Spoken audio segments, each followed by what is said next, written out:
Muy buenos días tengan todos mis queridos amigos y hermanos, que el Señor les bendiga. Como siempre, mis queridos amigos y hermanos, es un gozo, una alegría cada vez que llega el día domingo, que podemos compartir la palabra de Dios, que podemos entrar hasta sus hogares a través de las redes sociales, a través del WhatsApp, a través de los medios que Dios ha provisto para que la palabra del Señor sea compartida y sea también glorificada.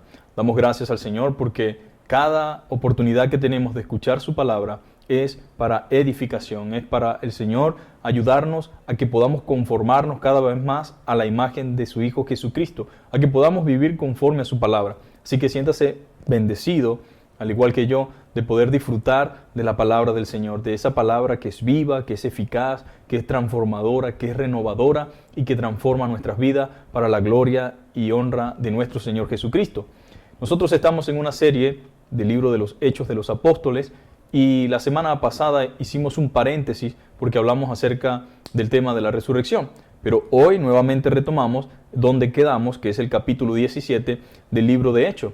Y es maravilloso cómo Dios cada vez nos sigue hablando, nos sigue mostrando, nos sigue indicando lo que Él quiere para nuestra vida por medio de su palabra. Y Hechos ha sido un libro que nos ha ayudado mucho a lo largo de este tiempo. Por eso quiero que disponga su corazón, que abra su mente, que le diga al Señor, que le dirija, que le muestre, que le hable y que hoy podamos ser edificados mediante la palabra del Señor. Entonces vamos al capítulo 17, vamos a leer desde el versículo 1 en adelante y dicen las Escrituras: pasando por Anfípolis y Apolonia, llegaron a Tesalónica, donde había una sinagoga de los judíos, y Pablo, como acostumbraba, fue a ellos y por 3 días de reposo discutió con ellos, declarando y exponiendo por medio de las Escrituras que era necesario que el Cristo padeciese y resucitase de los muertos, y que Jesús, a quien yo os anuncio, decía él, es el Cristo. Y algunos de ellos creyeron, y se juntaron con Pablo y con Sila, y de los griegos piadosos gran número, y mujeres nobles no pocas. Entonces los judíos, que no creían, teniendo celos, tomaron consigo algunos ociosos, hombres malos, y juntaron una turba, alborotando la ciudad, y asaltando la casa de Jasón, procuraban sacarlo al pueblo. Pero, no hallándolos, trajeron a Jasón y algunos hermanos ante las autoridades de la ciudad, gritando: estos que trastornan el mundo entero también han venido acá, a los cuales Jasón ha recibido, y todos estos contravienen los decretos de César, diciendo que hay otro rey, Jesús. Y alborotaron al pueblo y a las autoridades de la ciudad, oyendo estas cosas, pero obtenida fianza de Jasón y de los demás, los soltaron. Padre, te damos gracias una vez más por este momento, por este tiempo, Señor. Gracias por tu misericordia que es nueva cada mañana. Gracias porque hoy podemos, Señor, acudir a ti pidiendo dirección y pidiéndote que nos hables, Señor. Rogamos que tú nos muestres, Señor, que tú nos enseñes, Señor, que tú nos permitas, Señor, comprender y entender tu palabra, Señor, y que nos des la fortaleza espiritual necesaria para vivir conforme a ella, Señor. Padre, permite que hoy nuestro corazón, nuestra mente, nuestro espíritu sea animado, Señor, a vivir conforme a tu palabra. Que tú hoy hables a nuestras vidas y que podamos poner por obra tu palabra, Señor. En Cristo Jesús te lo rogamos, Dios, y te damos gracias, gloria y honra. Amén y amén. Bendito sea Dios. Estamos en esta serie, queridos hermanos, hermosa y maravillosa que Dios nos ha venido ministrando y hablando a través de estos capítulos, en el cual vemos un testimonio maravilloso. Y en el capítulo 16, el tema fue líderes ejemplares. Si bien es cierto, pudiéramos llamar a este capítulo 17 la continuación de líderes ejemplares, hemos titulado el mensaje de esta mañana Perseverando en el Ministerio. Perseverando en el Ministerio. Y es precisamente, mis queridos hermanos, viendo el ejemplo de Pablo y de Sila, de perseverancia y de constancia en la obra de Dios, que nosotros queremos que hoy podamos entender cuán importante y cuán necesario es que usted como creyente, que yo como creyente, juntos podamos entender la necesidad de la perseverancia y el valor que esto tiene delante de Dios. Estamos llamados a perseverar, y especialmente cuando tenemos y encontramos dificultades y adversidades en la obra de Dios. Ahora, si los creyentes comprendiéramos el valor de la perseverancia, y muy especialmente en la voluntad de Dios, no desistiríamos tan fácilmente. ¿Cuántas veces no hemos desistido de ciertas actividades porque las cosas se complican, porque se levantan oposición, porque la cosa se torna difícil? Y de por sí, si alguien quiere servir a Dios, deberá saber que tendrán dificultades y problemas y adversidades. No hay forma de servir a Dios en la cual usted no tenga dificultad, no tenga adversidad y no tenga problemas. Si usted quiere servir a Dios, pero no quiere tener problemas y no quiere tener adversidad, entonces usted no está listo para servir a Dios. Pero si usted quiere servir al Señor, entenderá que la dificultad y los problemas y las adversidades le acompañarán. Y cuando digo problemas y adversidades, no me refiero a que usted esté haciendo cosas malas. Me refiero al hecho de que hay un enemigo que se levanta, me refiero a dificultades espirituales, me refiero a dificultades por causa del Evangelio, por causa de la predicación. Especialmente si usted quiere vivir conforme a la voluntad de Dios, si usted quiere poner por obra lo que la Biblia dice, usted tendrá ciertas adversidades, ciertas dificultades. No conozco a nadie que esté en el ministerio sirviendo a Dios fielmente y que me diga que nunca ha pasado por dificultades o luchas. Ahora, ¿por qué perseverar en el ministerio? ¿Por qué es tan necesario que nosotros aprendamos el ejemplo de Pablo y el ejemplo de Silas, de Timoteo y de todos los que a través del libro de Hechos hemos mencionado y hemos aprendido de ellos? Porque hay un ejemplo y algo que hace falta en nuestros días, y es que necesitamos gente que sea fiel y firme y que persevere en el ministerio, que persevere en el ministerio. La intención de perseverar, mis queridos hermanos, no se debe entender o no se debe creer que tiene que ver con un capricho personal. La intención de perseverar no se debe a un capricho personal, sino a la voluntad de Dios. Entiéndase, perseverar aquí en todo lo relacionado a lo que Dios desea y espera de cada uno de nosotros. Dios espera y desea de cada uno de nosotros perseverancia y fidelidad. Desde luego que hay cosas en las que no se deben perseverar, pero teniendo en cuenta nuestro contexto, nos referimos a la obra de Dios, a la obra del Señor. Ahora, la historia cristiana está llena de ejemplos de hombres y mujeres que permanecieron firmes y constantes en la obra del Señor. Que permanecieron firmes. Mire, gracias a la fidelidad de Pablo, gracias a la fidelidad de Silas, tenemos entonces la iglesia de Tesalónica. Gracias a su fidelidad, tenemos entonces iglesias en todas estas ciudades, porque en todas estas ciudades hubo dificultad. Pero luego, saliéndonos del Nuevo Testamento y viendo la iglesia desde la muerte de los apóstoles, también la iglesia avanzó gracias a que muchos hombres permanecieron firmes y fieles, permanecieron constantes en la obra del Señor. Ahora, un misionero, llámelo un evangelista, personas que han dado su vida por causa de la obra. La constancia y la perseverancia, mis queridos hermanos, abren las puertas y allanan el camino para otros. Eso es lo que ha sucedido. El consejo de la Biblia en Apocalipsis capítulo 2, verso 10 es ser fiel hasta la muerte. A pesar de y en medio de la tribulación y la aflicción, el llamado es a permanecer fiel. Necesitamos ser fieles y mantenernos firmes, perseverantes en la obra del Señor. Cosa que no es posible a menos que estemos en constante comunión y oración con el Señor. Se dice que cuando le preguntaron al misionero y explorador David Livingstone hasta dónde estaba dispuesto a ir, contestó: a cualquier parte, siempre que sea adelante. Y es interesante esta respuesta. A cualquier parte, siempre y cuando sea hacia adelante. Nosotros debemos estar dispuestos siempre a seguir hacia adelante, a avanzar y perseverar en la voluntad de Dios. Una característica de Pablo era su constante petición de oración, y por mí decía, a fin de que al abrir mi boca me sea dada palabra de sabiduría y de nuevo. Esa palabra de nuevo se traduce como valentía. ¿Para qué? Para predicar fielmente el Evangelio, aun cuando sé lo que eso implica en términos físicos. Pablo pedía oración. Él entendía que esto era algo fuerte, entendía que esto era algo que no se podía luchar solamente humanamente, sino que se requería de una fuerza espiritual, se requería de oración, y él entendía que la lucha no era contra sangre ni carne, sino contra principados, contra potestades. Y él decía: oren por mí. ¿Para qué? Para que Dios me dé sabiduría, para que predique como debo predicar, pero también oren por mí para que el Señor me dé denuedo, para que el Señor me dé valentía, para que yo me comporte firmemente en el momento de la predicación. ¿Por qué? Porque él sabía a lo que se enfrentaba. Y cuando predicaba la palabra de Dios, él entendía que necesitaba esa valentía para predicar fielmente la palabra del Señor. Aunque eso implicaba en términos físicos que por lo general resultaba en azotes, apedreados y en cárceles. Pero ¿qué hubiese pasado si el apóstol no hubiese perseverado en su obra? Si el apóstol Pablo no hubiese permanecido fiel a la obra. Usted dirá tal vez, bueno, si él no hubiese sido fiel o no se hubiese mantenido firme en el ministerio, si él no hubiese perseverado, alguien tal vez diría: Dios hubiera levantado a otro. Y desde luego que Dios podía hacer eso.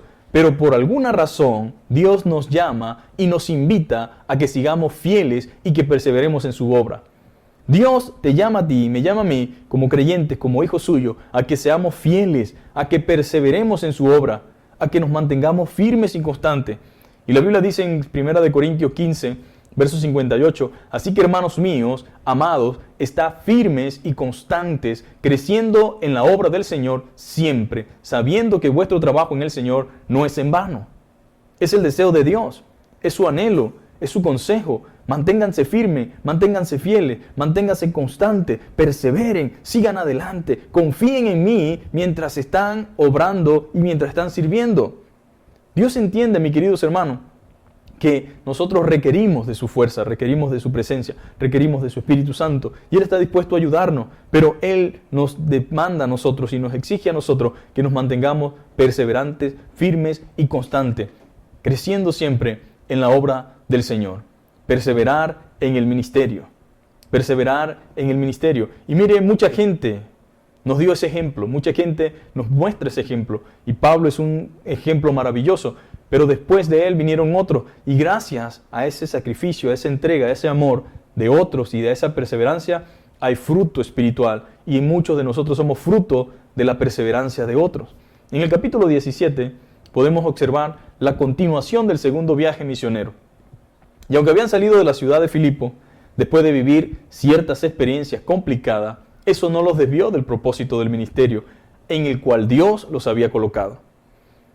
Mire, si uno se pone a ver lo que Pablo había venido experimentando en los últimos capítulos que hemos estudiado, nos damos cuenta de que vivió experiencias complicadas.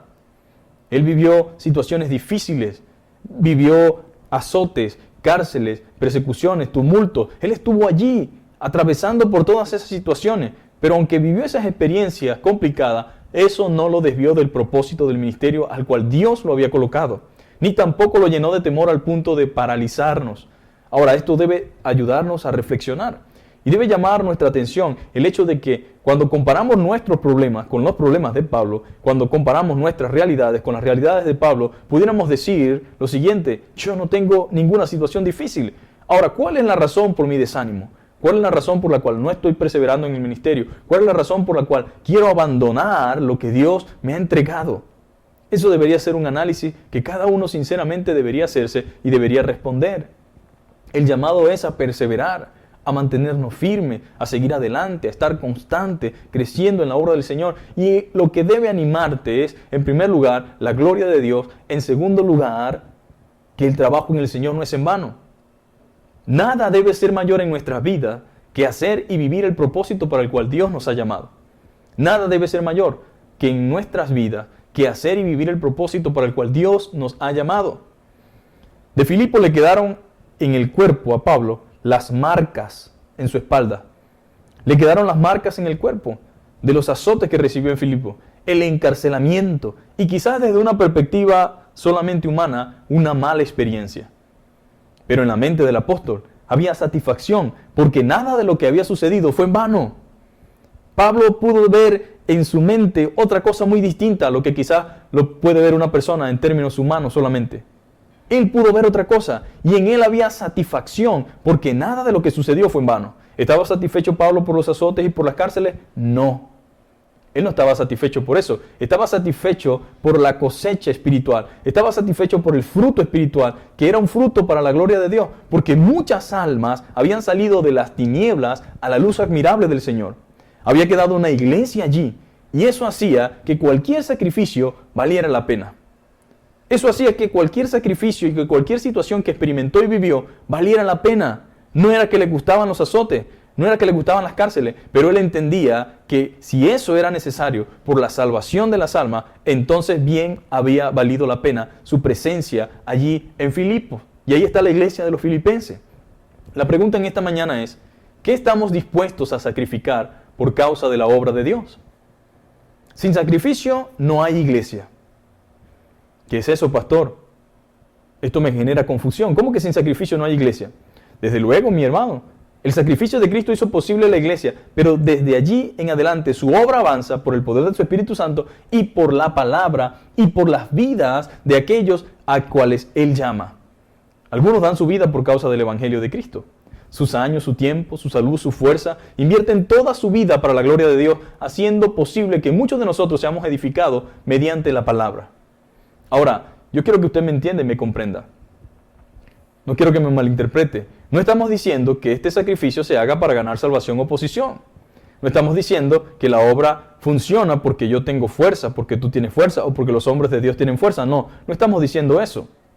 Somos salvos por gracia mediante la fe, pero nos referimos al sacrificio y a la dedicación voluntaria y por amor que muchos hombres y mujeres hacen por la causa del Evangelio en obediencia a su llamado. ¿Sí? Alguien tiene que sacrificarse. Alguien llega a una iglesia y esa iglesia tiene 30 años y puede quizás ver paredes, puede ver construcciones, puede ver quizás los ministerios funcionando, pero no saben el sacrificio y las lágrimas que hay invertida en esa obra.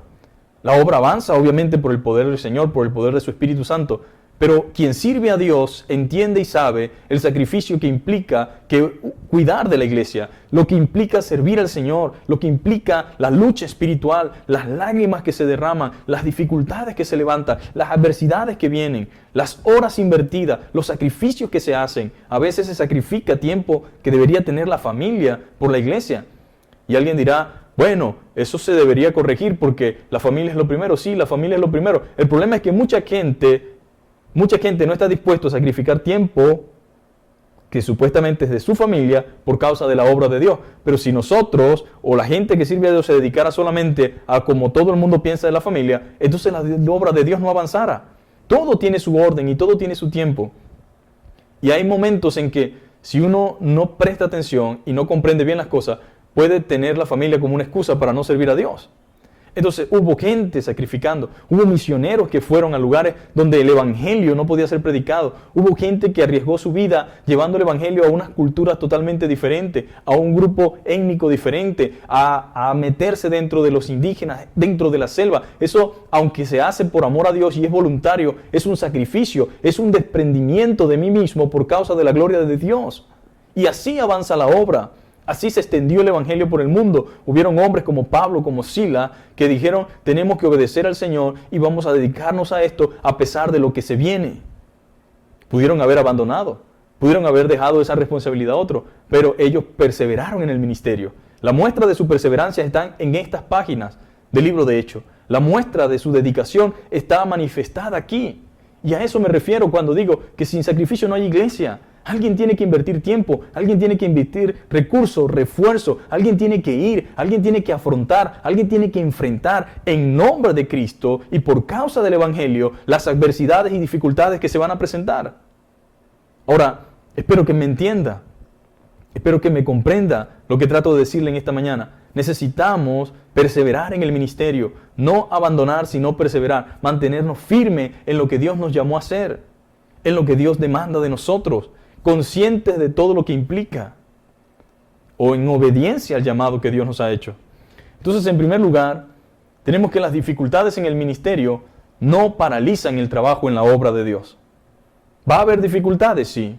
¿Van a venir? Sí. ¿Siempre habrá dificultades en el ministerio? Sí. ¿No va a paralizar la obra de Dios? No.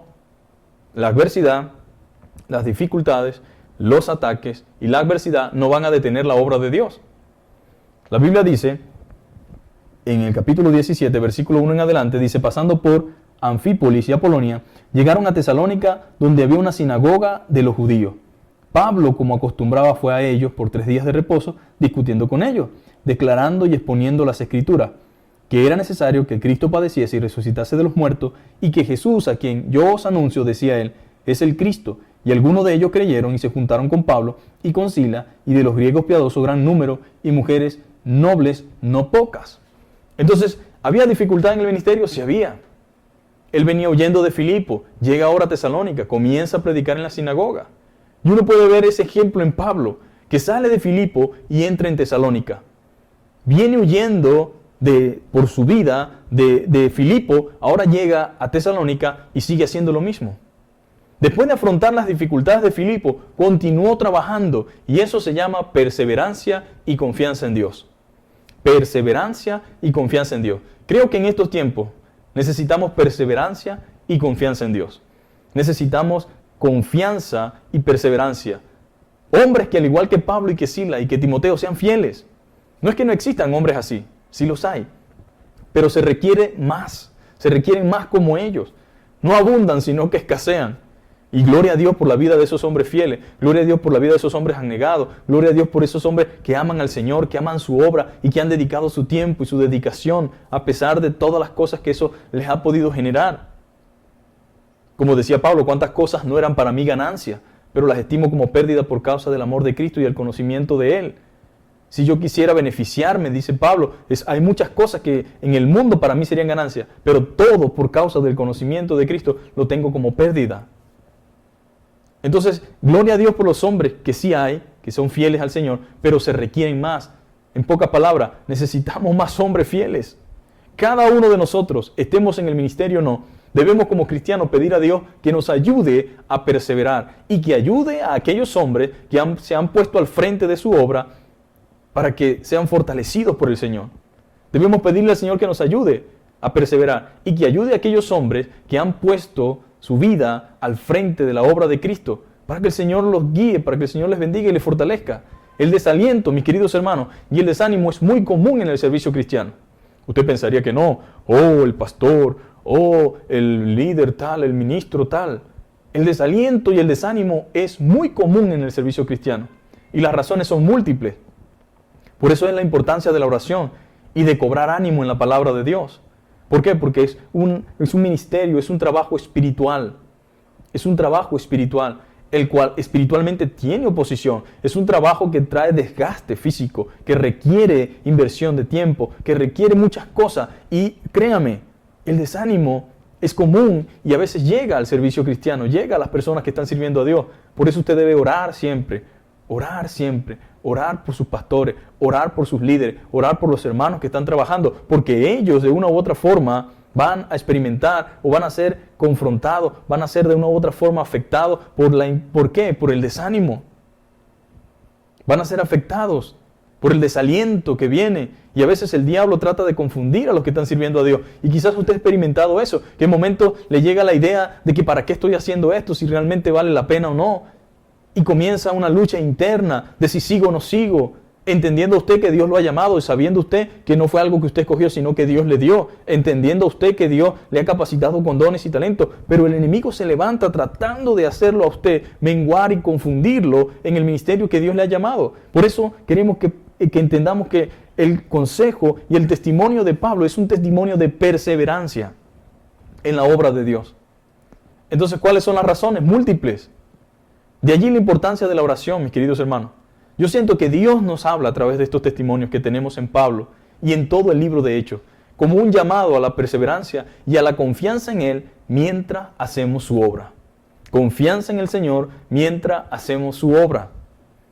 Mientras hacemos su obra. Una de las cosas que Pablo siempre hacía era entrar en las sinagogas.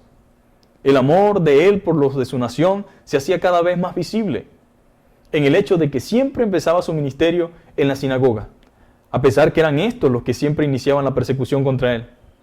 Los judíos eran los que siempre estaban persiguiéndole, pero su amor por sus compatriotas y por los perdidos lo constriñe a predicar el evangelio. Los enemigos no son los hombres. Nosotros debemos saber esto. Los enemigos de la iglesia y los enemigos de los que servimos a Dios no son los hombres, aunque estos son usados por el enemigo para hacer afrenta al evangelio. Las adversidades y dificultades que experimentemos en cierto momento no son una excusa para abandonar la obra de Dios. Bien pudiera haber Pablo dicho no sigo en esto, después de haber sido azotado y estar encarcelado. Algunos pensarían y dirían, bueno, si Dios me libró de la cárcel es porque ya realmente se acabó mi trabajo. Pablo sabía que si Dios lo libró de la cárcel no era para que se acostara y descansara y para que dijera hasta aquí llegué. Si Dios te sacó de la cárcel es porque sigue teniendo propósitos conmigo, sigue teniendo propósitos contigo y Él quiere seguir que tú sigas predicando, que tú sigas proclamando. Él quiere que tú sepas que aunque hay oposición y adversidad, Él está allí para cuidarte y para librarte. Pero no es para que descanses, no es para que bajes la guardia. Las adversidades y las dificultades, hermano, forman parte de la vida cristiana y especialmente del ministerio. Entonces no deben ser una excusa para abandonar la obra. Ahora es cierto que en algunos momentos Puede alguien sentirse solo, puede sentirse alguien cansado, puede sentirse abatido, puede que de repente sienta tantas cosas, desaliento, desánimo, pero es entonces allí donde debemos buscar en oración, bajo la guía del Espíritu Santo, ayuda también en otros consiervos de Dios, en otros hombres de Dios, en otros hermanos que están sirviendo a Dios, pero no abandonar la obra no es la solución. Dejar de perseverar en el ministerio no es la solución. Pablo con persecuciones, con prisiones, con tumulto, apedreado, a veces expuesto a la muerte, sentenciado, con todo y eso, él nunca dejó la obra de Dios. Se mantuvo firme, aunque él también en ciertas oportunidades tuvo momentos de desánimo, de tristeza, pero fiel es Dios, mi querido hermano y mi querida hermana, que siempre envía la palabra oportuna y necesaria para el momento de la necesidad. En ciertas ocasiones Pablo tuvo que ser fortalecido por un ángel y el Señor tuvo que decirle, no temas, yo estoy contigo. No temas, yo estoy contigo. No te preocupes, tú no estás solo. Y en pocas palabras, a veces nosotros necesitamos ir a la palabra de Dios para escuchar lo que Dios tiene que decirnos. Tal vez el ministerio es agotante, es agobiante, ciertamente. En el ministerio hay momentos duros, pero también hay momentos reconfortantes, que son en eso en lo que debemos pensar, en la satisfacción que esto genera el Señor y la fiesta que hay en los cielos cuando un pecador se arrepiente. Hay gozo en el cielo, hay satisfacción en nuestro Señor cuando nosotros vivimos para su gloria y vivimos para su honra. Las aflicciones en el ministerio parece que no desaparecen. Así de sencillo. En el ministerio las aflicciones parecen no desaparecer hasta que Cristo vuelva por su iglesia. Pablo cambiaba de ciudad y también llegaba la adversidad. Todo está bien aquí si leemos el capítulo 17 desde el 1 hasta el 4. El problema es que él viene de Filipo, sale de Filipo después de estar preso, lo echaron prácticamente, llega ahora a Tesalónica, pero la oposición y la adversidad hacia el ministerio no había concluido, aunque había cambiado de ciudad. Dice la Biblia, entonces los judíos que no creían, teniendo celos, tomaron consigo algunos ociosos, hombres malos, y juntando una turba alborotaron la ciudad y asaltando la casa de Jasón, procuraban sacarlos al pueblo. Pero no hallándolos, trajeron a Jasón y a algunos hermanos ante las autoridades de la ciudad, gritando, estos que trastornan el mundo entero, también han venido acá. Bueno, en algo sí estaban y tenían razón estos judíos, y era que el Evangelio vino para trastornar el mundo. El Evangelio vino para cambiar la realidad y las circunstancias. El Evangelio vino para transformar y renovar, y desde luego que el mundo estaba siendo trastornado, pero para bien. En eso sí tenían razón estos hombres. Pero gritaban, estos que trastornan el mundo también han venido acá. Han venido acá. Han venido a traer ese trastorno mediante el Evangelio, los cuales Jasón ha recibido, y comenzaron a acusar a Jasón y todo esto, porque Jasón los había hospedado en su casa. Pero lo que quiero decir es que aunque Pablo había ido de una ciudad a otra, eso no cambió la realidad y el hecho de lo que genera la vida cristiana, de lo que genera la predicación del Evangelio, de lo que genera servir a Cristo. ¿Por qué? Porque estamos en un mundo caído, controlado por el príncipe de este mundo que se llama Satanás, y él tiene su adversario, él tiene su gente que levanta personas con la intención de ¿qué? De enmudecer y callar la iglesia. Aunque el adversario de las almas se levanta, mis queridos hermanos, porque es así, el adversario de las almas se levanta para tratar de opacar y silenciar la iglesia. Entonces Pablo cambió de ciudad, pero no cambiaba de ciudad, pero también llegaba la adversidad. Pero en medio de la persecución siempre había fruto. Siempre había fruto. Y aunque el adversario de las almas se levanta cuando el Evangelio es predicado, el poder del Evangelio es poder de Dios. Siempre hay resultados espirituales. Donde se predica el Evangelio, siempre hay resultados espirituales. Nunca es en vano. Siempre vale la pena testificar y predicar a Cristo. Y donde Cristo es predicado, ahí hay fruto espiritual. Así nació la iglesia en Tesalónica.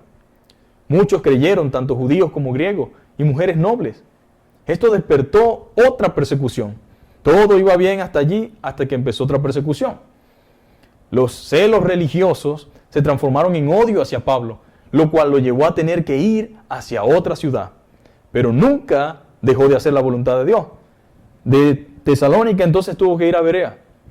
Los hermanos tuvieron que inmediatamente sacar de noche a Pablo y a Sila hasta Berea. No pueden seguir aquí, vayan a Berea. Y aunque eso generó y resultó en que los hermanos tuvieran que irse a otra ciudad, nunca dejaron de hacer la voluntad de Dios. Las dificultades pueden venir a nuestro ministerio, pero no debemos dejar de predicar la palabra de Dios. Pablo cambia de ciudad, pero no de responsabilidad y ministerio. Nosotros no podemos cambiar de responsabilidad y ministerio. Lo que Dios nos entregó, eso es. Necesitamos perseverar en eso. Tenía que seguir predicando. En Berea, Pablo también encontró un reconfortamiento al ver los creyentes de Berea. Dice la Biblia que estos creyentes de Berea, dice, eran más nobles que los que estaban en Tesalónica, pues recibieron la palabra con toda solicitud, escudriñando cada día las Escrituras para ver si estas cosas eran así. Así que creyeron muchos de ellos y mujeres griegas de distinción y no muy pocos hombres. Pablo se reconfortó allí al ver a los creyentes de Berea escudriñando y buscar entender lo que Pablo les decía para ver si esto era cierto. Tenían una actitud, este grupo de creyentes, este grupo de judíos en Berea, diferente al resto de las otras sinagogas. No se cerraban a la predicación y a la enseñanza, siempre y cuando ésta tuviera su soporte en la palabra de Dios. Y me imagino que Pablo disfrutó ese tiempo, pero pronto volverían los perseguidores dirigidos por el diablo, intentando tratar de desviar y silenciar a Pablo de su llamado. Pero lo que lograron fue hacerlo ir a la capital del país. Qué tremendo es esto, ¿no? Porque uno ve a Pablo haciendo la voluntad de Dios, el enemigo levantándose, iba a otro lugar y nunca vemos que dejara de hacer la obra para la cual Dios lo había llamado. En pocas palabras, las aflicciones, las dificultades, las adversidades van a llegar, mis queridos hermanos, tratando de desviar y silenciar lo que Dios nos ha llamado a hacer. Pero no puede vencernos, amado. No puede vencer la obra de Dios. Al contrario, aunque estos se levantaron contra Pablo, persiguiendo a Pablo, y eso es lo que dice el versículo 13, cuando los judíos de Tesalónica supieron que también en Berea era anunciada la palabra de Dios por Pablo, fueron allá y también alborotaron a la multitud. Inmediatamente, dice, los hermanos enviaron a Pablo para que fuese hacia el mar, y Silas y Timoteo se quedaron allí. ¿Qué sucedió de todo esto? ¿Qué fue lo que sucedió? Bueno, intentando silenciar a Pablo, lo que hicieron fue empujarlo hacia la capital, empujarlo hacia Grecia para testificar a los filósofos y a los sabios de la época. Fue a parar a Atenas. Llegó a Atenas Pablo. Lo enviaron a la capital del país, a Atenas. ¿A qué? A testificar entre los filósofos y los sabios de la época. El evangelio, mis amados hermanos, debe ser predicado en todas las esferas sociales. Sin importar los niveles académicos o económicos, todos necesitan el evangelio. Y Grecia no sería la excepción. Grecia no sería la excepción, mis queridos hermanos. No iba a ser la excepción. Mientras Pablo estaba en Atenas, dice la Biblia que su espíritu se enardecía viendo a la ciudad entregada a la idolatría. Y esto nos demuestra que no importa el estatus de niveles académicos, sin Cristo toda persona anda en oscuridad. Y comenzó Pablo a predicar en la sinagoga y también en las plazas. Y dice la Biblia que mientras Pablo los esperaba en Atenas, el verso 16 del 17, su espíritu se enardecía viendo a la ciudad entregada a la idolatría. Viendo a la ciudad, una ciudad cosmopolita, una ciudad que pudiéramos decir era un centro de atención a nivel mundial. Allí se concentraba la sabiduría, la sofía. Ahí estaba la gente tratando de siempre debatir, siempre estando a la vanguardia, buscando lo último, buscando lo nuevo. Y habían escuelas donde se preparaban, donde se capacitaban, venían de todas partes. Era un centro cultural, era un centro artístico, era un centro realmente bastante congestionado y famoso, y por lo tanto todo el mundo quería estar allí. Algunos dicen que ya Grecia en ese momento había perdido gran parte de su esplendor, pero quedó la erudición allí.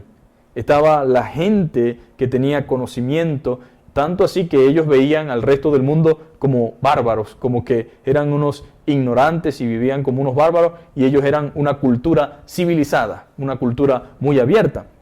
Sin embargo, la Biblia nos muestra que había una miseria espiritual, había un gran conocimiento, por así decirlo, en temas educativos, de formación, pero espiritualmente había una ignorancia gigantesca, espiritualmente había una tragedia, espiritualmente había una desidia, espiritualmente había una miseria, no había conocimiento de Dios, no había conocimiento. Entonces, la Biblia nos demuestra que sin importar, mis queridos hermanos, los niveles académicos o económicos, Todos necesitan el Evangelio y Grecia no iba a ser la excepción. No iba a ser la excepción. Esto nos demuestra entonces que no importa el estatus ni los niveles académicos. Sin Cristo toda persona anda en oscuridad. Y comenzó Pablo a predicar. Comenzó en la sinagoga y también en las plazas. Y esto me llama mucho la atención y debería llamarte la atención a ti. Comenzó a predicar en la sinagoga y también en las plazas. Las plazas, mis queridos hermanos, siempre han sido un excelente punto para predicar. Para los que sienten el deseo de predicar, este es un buen podium. Es un buen lugar donde pueden predicar el Evangelio, donde pueden proclamar a Cristo. Uno no debería predicar donde uno quiere, sino donde está la necesidad, donde hay necesidad. En una plaza concurre mucha gente y siempre hay necesidades espirituales. Tanto Cristo como Pablo predicaron en la calle, al aire libre. Lo que los movía era el amor por las almas. Eso era lo que los movía en la predicación, el amor que sentían por las almas. Ahora, cuando la gente me dice que quiere predicar, pero que no le dan un lugar, que no me permiten aquí, yo me pregunto, ¿por qué si los más grandes predicadores que pudo conocer el cristianismo, que fue nuestro Señor Jesucristo y nuestro hermano Pablo, predicaron en ambos lugares? Predicaron en la sinagoga cuando correspondía, pero también predicaron en la plaza con la misma intensidad, con la misma pasión y con el mismo amor, porque las almas conocieran a Cristo. Ellos son un ejemplo de que cuando amamos la verdad y amamos las almas, deseamos predicarla. Ahora Pablo, estando en la plaza, comenzó a predicar, comenzó a debatir, comenzó a discutir con el gentilicio que transitaba por aquel lugar. Comenzó a predicar, comenzó a hablar. Ahora, la pregunta que pudiéramos hacernos nosotros es, si yo realmente quiero predicar, ¿qué impide que yo lo haga? Nada debe impedir que tú prediques a Cristo. Nada debe impedirte que tú prediques a Cristo. Las plazas a veces están llenas de gente. A ciertas horas, por supuesto. La gente ociosa, la gente desesperanzada, la gente que se sienta porque está esperando algo, la gente que va porque quiere ver qué consigue allí. Y siempre está la gente quizás en la plaza y ahí concurre mucha gente. Y siempre hay necesidad espiritual. Está el que no quiere escuchar nada de Dios, el que critica, está el que es borracho, está el que está allí sin saber qué hacer con su vida, está el que está allí pensando qué voy a hacer de mí, y está el que está esperando la palabra. Tanto Cristo como Pablo predicaron en la calle, mis amados hermanos. Lo que lo movía era el amor por las almas. Ahora, cuando solo queremos el púlpito y las plataformas para predicar, puede que nuestra motivación no sea la correcta. Puede ser que lo que quiera es un protagonismo. Puede que lo que quiera es estar allí en un punto donde todo el mundo me vea, donde todo el mundo se enfoque en mí. Lo que realmente debe llevarnos a predicar es el amor por que la gente conozca a Cristo, el amor por los perdidos, el amor por las almas, el amor por aquellos que no conocen la verdad. Ese es lo que debe motivarme a predicar, el deseo de que ellos sean salvos. Un gran predicador no es aquel que solo sale en las grandes televisoras, no es un predicador grande, no es aquel que está siempre en las plataformas, porque la gente confunde las cosas. La gente a veces piensa, ese es un gran predicador porque lo ve aquí y lo ve allá. Sino aquel que está dispuesto a ir, mi querido hermano. Un gran predicador es aquel que está dispuesto a ir y meterse donde está la verdadera necesidad y donde realmente Dios lo envía y proclamar el Evangelio. Usted debe tener siempre en cuenta esto, que lo que Dios usa en grande son aquellos que antes han sido probados en obediencia, dispuestos a ir a donde Dios les envía, a las plazas, a las calles, a los barrios, a los pueblos, y solo entonces estarán listos para los demás. Pero todos nosotros debemos vernos aquí, Pablo predicando en la plaza, Pablo predicando en los pueblos, Pablo predicando en las comunidades donde había necesidad. Ahí es donde nosotros debemos también predicar. ¿Y sabe algo? Cuando usted es fiel en esto, cuando usted comienza a hacer el servicio a Dios, entonces Dios lo va preparando para otras cosas. Pero antes debe verse que la necesidad de la predicación no debe estar relacionada a un lugar específico, sino a donde está la necesidad. Es muy fácil predicar en una iglesia. Es muy fácil predicar a un lugar donde la gente ya conoce la palabra. Lo difícil es predicar a aquellos que no conocen. Lo difícil es predicar a aquellos donde hay resistencia, donde hay oposición. Difícil es predicar en aquel lugar donde hay gente perversa, malvada, que odia y que no quiere nada con el Evangelio. Ahí es difícil. Por supuesto, se requiere no solamente valentía, sino dirección de Dios y poder en el Espíritu Santo para ir y llevar el Evangelio y confiar en el poder de la palabra de Dios. Ahora, Pablo sabía que su vida ministerial estaba en las manos de Dios. y que todo cuanto permitía tenía propósitos. De igual manera nosotros como cristianos y siervos de Dios debemos confiar en el Señor y mantenernos firmes y perseverantes en el llamado. Debo perseverar en el llamado que Dios me ha hecho.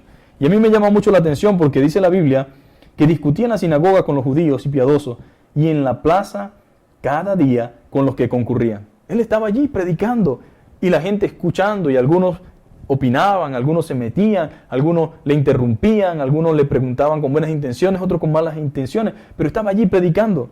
Y algunos filósofos de los epicureos y de los estoicos disputaban con él, y unos decían: ¿qué querrá decir este palabrero? Otros parece que es predicador de nuevos dioses, porque les predicaba el evangelio de Jesús y de la resurrección. Él estaba llevando allí la palabra del Señor. Y tomándole, le trajeron al Areópago, diciendo: ¿podremos saber qué es esta nueva enseñanza? ¿De qué hablas? Esa es la pregunta. Le trajeron al Areópago, de la plaza, del mercado, de las calles, de las comunidades. Ahora Pablo estaba en el Areópago.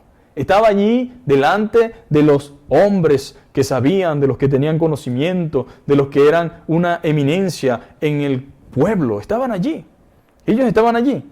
El Areópago quiere decir, en griego, la colina de Marte. Era el nombre de la colina y del tribunal selecto que se reunía en ella, compuesto por unos 30 miembros que juzgaban los casos de homicidio, que se ocupaban de las cuestiones de moralidad pública, y allí, en la ciudad más culta del mundo y ante el tribunal más exclusivo, Pablo tenía que exponer su fe. A otros le habría aterrado la perspectiva, pero Pablo no se avergonzaba nunca del evangelio de Jesucristo. Para él, aquella era una nueva oportunidad que Dios le concedía de ser testigo de Cristo. En pocas palabras, Pablo estaba preparado para cualquier escenario, mis queridos hermanos y mis queridos amigos. Por lo tanto, él tenía una sola meta, sea en el mercado, sea en la plaza, sea con los que saben mucho, con los que saben poco. Él tenía una meta y era que Cristo fuera glorificado. Y dice la Biblia que le trajeron al Areópago. Vamos a llevarlo y vamos a ver qué es lo que este quiere decirnos con esta nueva enseñanza. Porque todos los atenienses y los extranjeros residentes allí en ninguna otra cosa se interesaban sino en decir o oír algo nuevo. Esto es lo mismo que en el día de hoy. La gente se interesa solamente en oír algo nuevo. Se interesa solamente en las cosas triviales. Se interesa solamente en las cosas... andan siempre buscando respuesta a lo que no tiene respuesta. Andan siempre tratando de enmendar lo enmendable. Pero en Cristo, amén, nosotros tenemos una meta mayor y es llevar el evangelio de verdad. El evangelio que abre los ojos. El evangelio que quita la venda. Pero me llama mucho la atención, y ya con esto terminamos, mis queridos hermanos, es este sermón que Pablo da en este capítulo de Hechos. Pablo era un hombre que podía adaptarse a cualquier escenario y a cualquier circunstancia. Él podía hablar con los que eran sin cultura, podía hablar con los que eran sin conocimiento, podía hablar, por así decirlo, con los bárbaros y podía hablar con los más refinados y cultos hombres que este mundo haya conocido. Porque para eso se había preparado y para eso lo preparó Dios. Y es por eso que usted debe perseverar en el ministerio, permanecer firme en el Señor y estar siempre dispuesto para lo que Dios permita y para lo que Dios haga. Y mire qué ejemplo tenemos en Pablo. Dice la Biblia que lo llevaron al Areópago. Ah, así es la cosa, dijo Pablo. Bueno, tengo una oportunidad aquí de predicarles a ellos, de predicar un mensaje. Entonces Pablo, puesto en pie en medio del Areópago, dijo: varones atenienses, en todo observo que soy muy religioso. Y esto me llama mucho la atención, porque Pablo tuvo sabiduría para predicar en ese lugar. Usted y yo tenemos que entender esto. Debemos pedirle al Señor y debemos esforzarnos por usar correctamente la predicación del Evangelio. Pablo tenía sabiduría para predicar. Pablo usaba muy bien su retórica. A algunos no les gusta el hecho de que se hable de retórica, porque entienden y creen que la retórica suplanta la palabra de Dios. Pero en Cristo, en la fe y en la vida cristiana no tiene nada que ver con eso. Él usó muy bien su retórica. La retórica es el arte de decir bien el lenguaje, ya sea escrito o hablado. Es la eficacia para deleitar, persuadir y conmover. Hay muchos creyentes que ven en esto como si fuese un enemigo del cristianismo. Pero usado de la manera correcta, la retórica como una herramienta para la predicación del Evangelio será de mucha bendición. Desde luego que Pablo no confiaba en la retórica, sino en el Espíritu Santo y en el poder de la palabra de Dios. Pero entendía que para poder llegar a estas personas necesitaba usar esta herramienta. Y de hecho, él también fue preparado. él también fue capacitado para esto.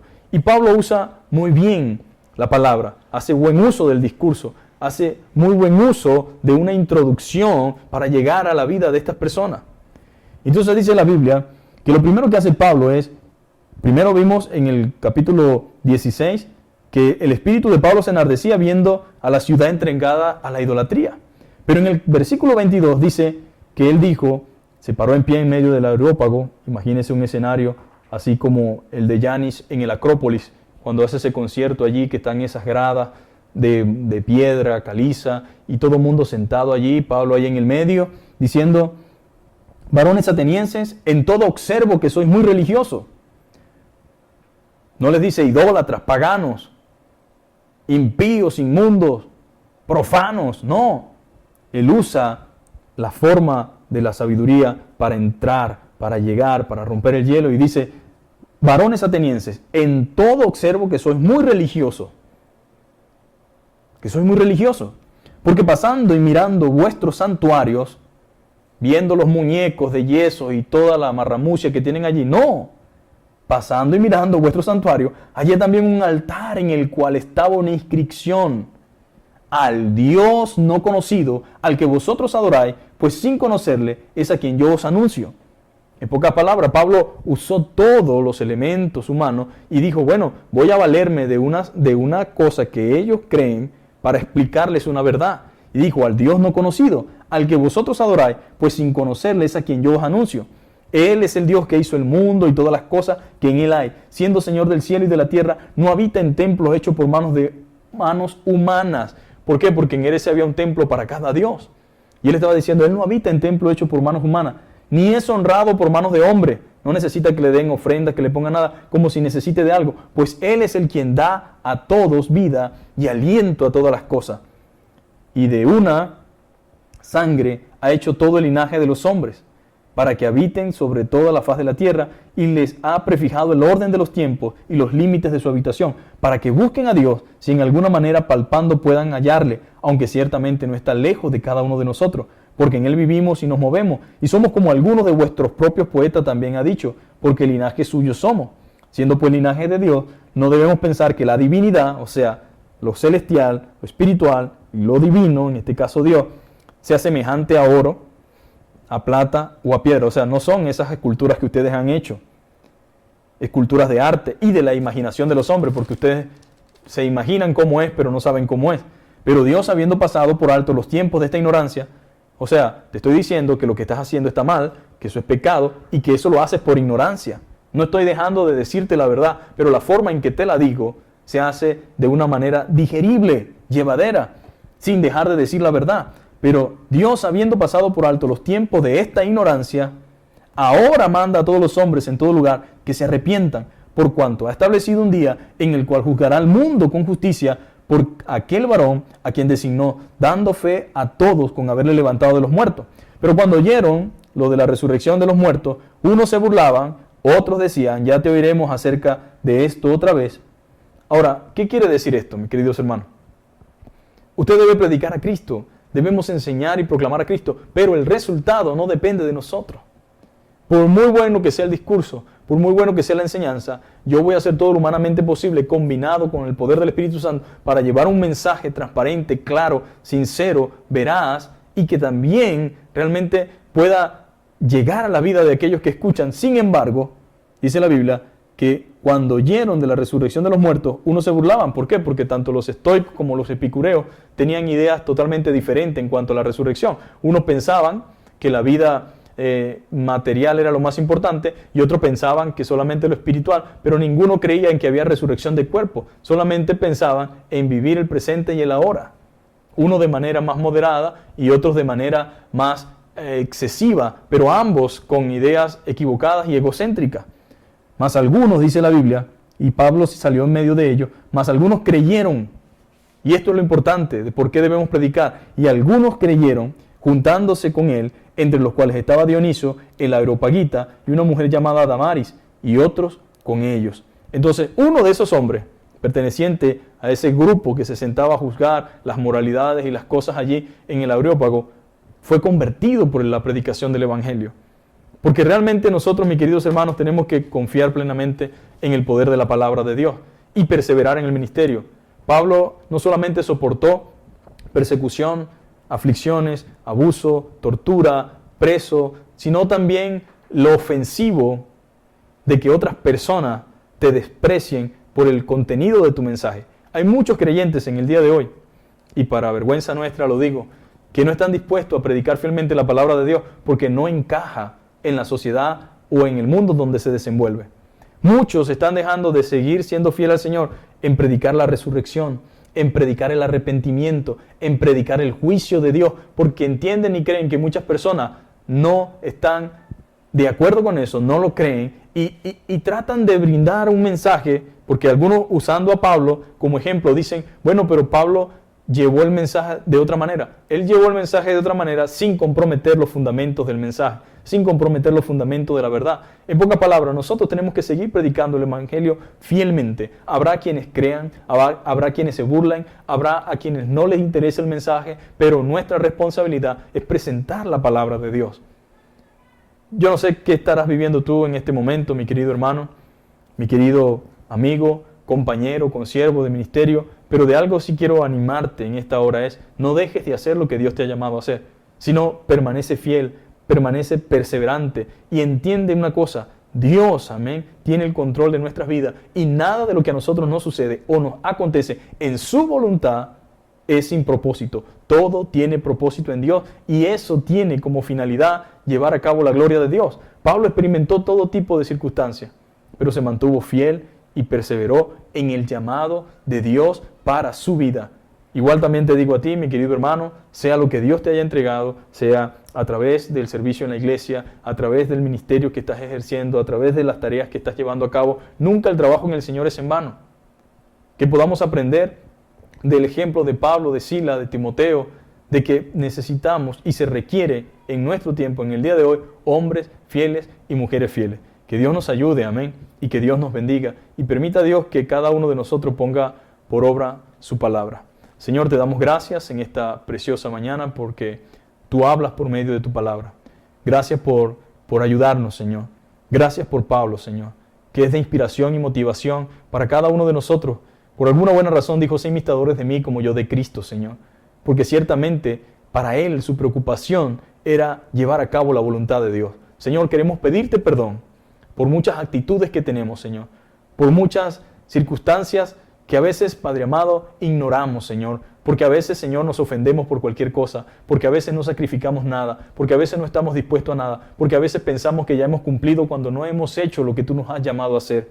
Señor, ten misericordia de nosotros cuando nos quejamos por el ministerio que estamos llevando, Señor. Por la obra que tú nos has encomendado a hacer. Cuando renegamos, Señor, de los privilegios que tenemos como hijos tuyos de servirte, Señor. Cuando estamos, Señor, insatisfechos con tu obra, porque estamos simplemente pensando, Dios amado, no en servirte, sino en servirnos de ti, Señor. La meta y la idea aquí es que te sirvamos y que perseveremos en el servicio, porque eso trae gloria a tu nombre y eso te honra. Ayúdanos, Señor, y ayúdame como pastor, ayúdame como siervo, como líder, ayuda a mis hermanos que están sirviendo juntamente conmigo y ayúdanos como iglesia a madurar en cuanto al compromiso y al sacrificio y a la perseverancia que cada uno de nosotros debe llevar para la gloria y honra de tu nombre. Bendice a mis hermanos, a mis amigos que nos escuchan, Padre Santo, siempre que están lejos, que no están con nosotros en la iglesia, pero que de una u otra forma están recibiendo la palabra que compartimos, Señor. Y recibe la gloria, Padre amado, en el nombre de Jesucristo, tu Hijo. Amén.